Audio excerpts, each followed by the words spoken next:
To a sad story now. In a post-mortem conducted on the body of a child who died in a police cell at Kambu Police Station in Makueni County on May 30th this year has revealed that the late Alex Mutua suffered head trauma.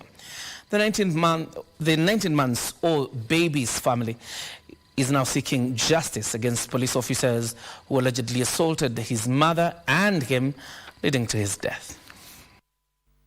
Days after police officers at Kambu Police Station denied knowledge of the death of a baby, an autopsy conducted on an 18-month-old baby who died while in the police station cells has revealed that he succumbed to head trauma.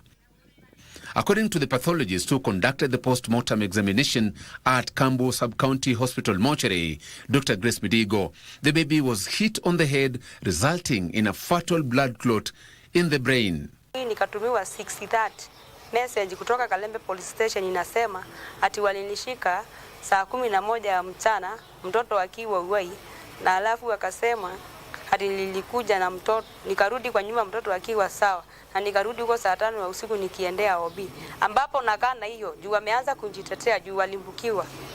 The late child's family, led by his grandfather Onesmus Chalo, have appealed for government's intervention in seeking justice.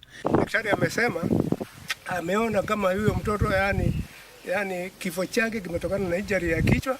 Kwa hivyo kama family tutaendelea na kujua hapo mbele iko namna gani, na haki ya huyo mtoto itendeke. For Prime Edition, I'm Joseph Wahungu.